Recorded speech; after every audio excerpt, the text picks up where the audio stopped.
ส่งท้ายปีเก่าตอนรับปีใหม่เนาะบ่ว่าจะเป็น FC พังลาวพังไทยหรือว่าต่างประเทศเนาะมื้อนี้ก็บ่มีหยังมาฝากมาตอนพ่อแม่พี่น้องเนาะมื้อนี้สิพาพ่อแม่พี่น้องว่าจกเต่านี่คือของขวัญปีใหม่ของร้านเนาะมาเบิ่งกันเด้อผู้ที่พาร้านมาจกเต่านี่ก็คือวาวซ้อนเนาะสบายดี สบายดีพี่น้องทั้งฟังลาวฟังไทยและต่างประเทศเนาะมื้อนี้กับส่งท้ายปีเก่าตอนรับปีใหม่อีกเนาะบ่มีหยังมาฝากพี่ตอนน้องมีแต่สิมาจกเตาให้พี่น้องเบิ่งเนาะมาเบิ่งกันเด้อพี่น้อง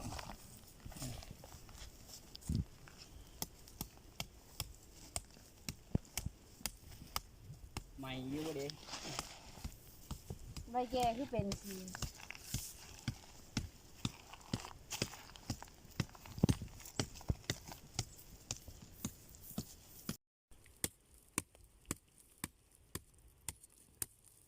ใหม่อยู่บ่เด้เนาะ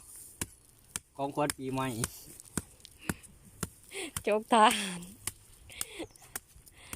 จกทานดังของคนปีใหม่บ่มีหยังหลาย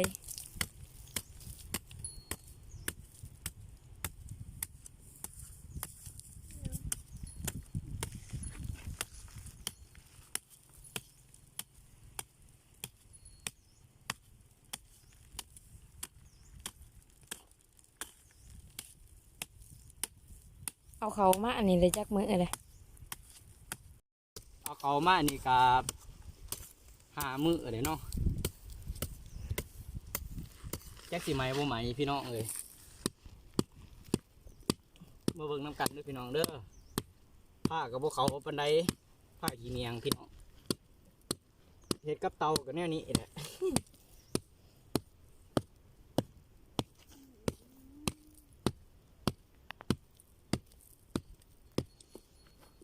อยากยากแน่น้อยหนึ่งเพราะว่า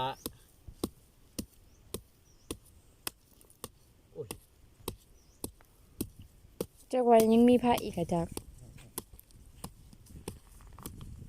บางเทื่ออายุยันมันผิว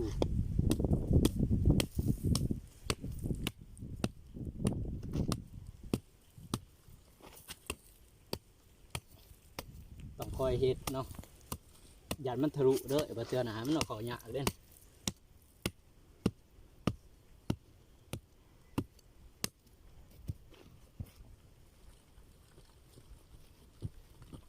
นี่มาเบิ่งกันเด้อพ่อแม่พี่น้อง ใหม่เบิดเด้อ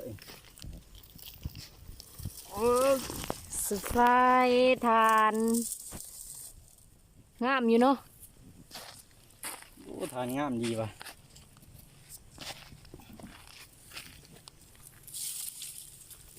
งามน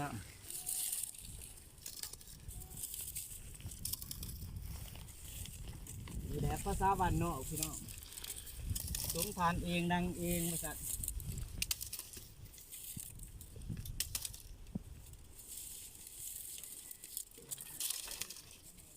อันนี้เอามาแต่ใส่แล้วมาเขาเตานี่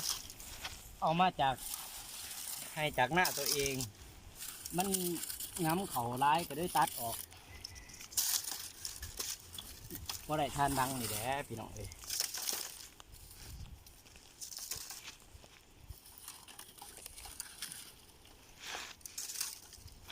ตัดไม่ออก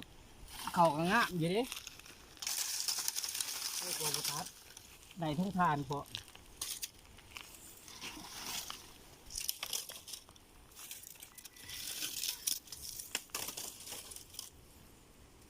ยกเตาบ่ค่อยสิได้ปินหนาใช้เกาะเด้ เพราะว่าก้มหนาใส่เตาพอดีแดดของขวัญก็ได้ สบายดีปีใหม่นอนถ่าเขาจกถ่านเล็กหน่อยเขาจกถ่าน ก็ได้นอนอยู่ในกกบะฮุงมันเย็นได้ก็ได้เพ้อรับไปพ่อแม่พี่น้องเลย เสียจะได้สะลูกหน่อยก็มานั่งทั้งขางจะเอาทานเขาเต้าอันนั้นเขากระสอบน้ำกันติสบายดีกล่องหน่อยสิ ไปดีปีใหม่ เดี๋ยวเขาจะเอาเขากระสอบนี่จกใส่น้ำกัน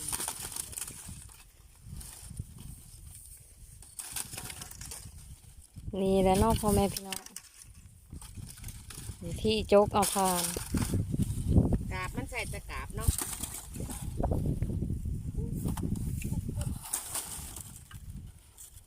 เก็บกาบออกก่อน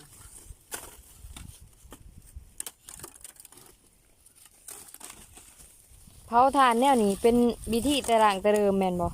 แม่นแหละ พอแต่แม่พี่ เขาเอิ้นว่าอบ อบทาน เขาเตาอบตัวนี้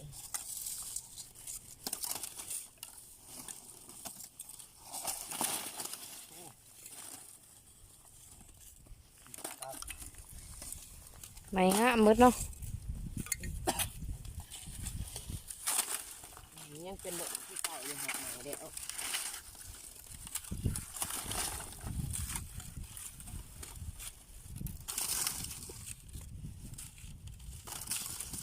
ดังจุ้งจุ้งเสียงขันอบดับ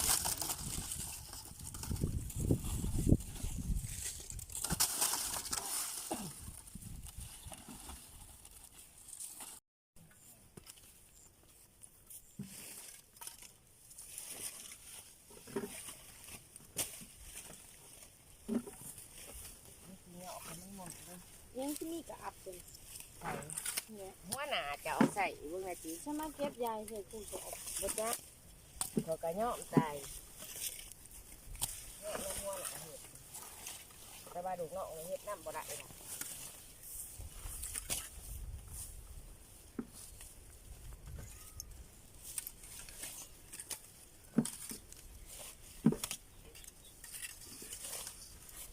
อันนั้นกาบมันน่ะกระทำทานเนาะช่วงเที่ย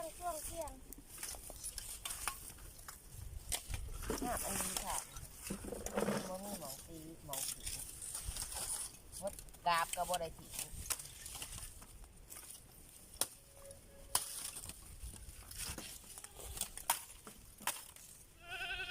บ่เคาะ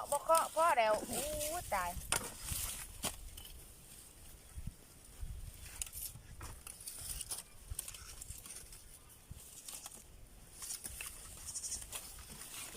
เป็นงามจะมันดีค่ะ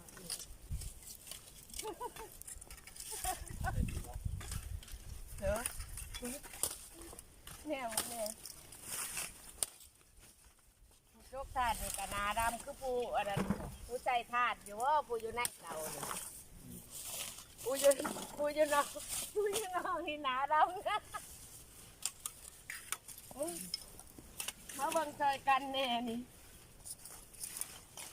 ไว้หนาไปใส่เกาะเลยเด้อ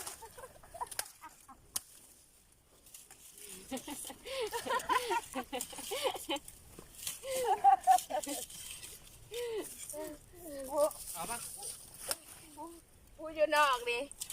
หนาดำผู้อยู่ใน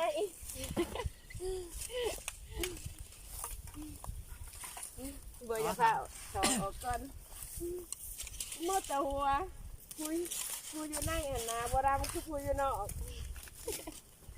ผู้อยู่นอกนี่ต้องใส่นอนเปลือกเอาเนาะเฮ็ดจงไว้ในอันนั้นอยู่จังว่านาได้ออกมาเอาแบบนี้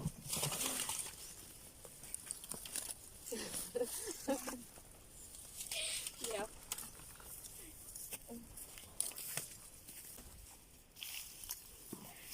ผู้อยู่ในนี่ก็ลำอยู่หนานี่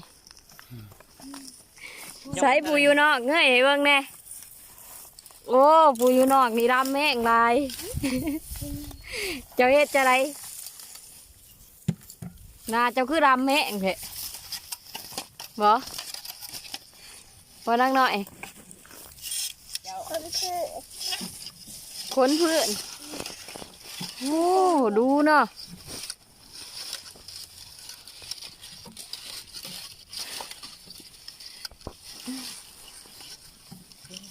ผู้อยู่นอกค่ะดำผู้อยู่ในนาบ่ดำ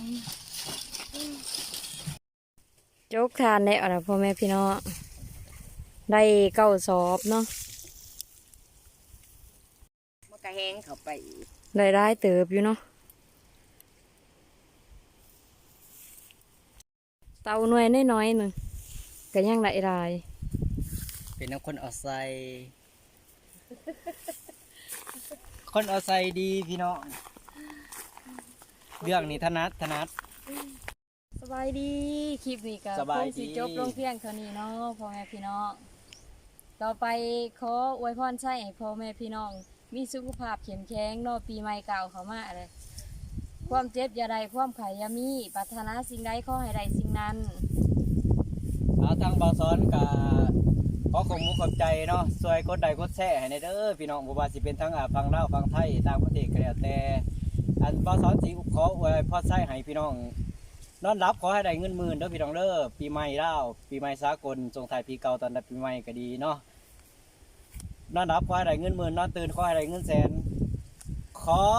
จงมีสุขภาพเข้มแข็งเด้อพี่น้องเด้อสำหรับปีใหม่ปีนี้บ๊ายบาย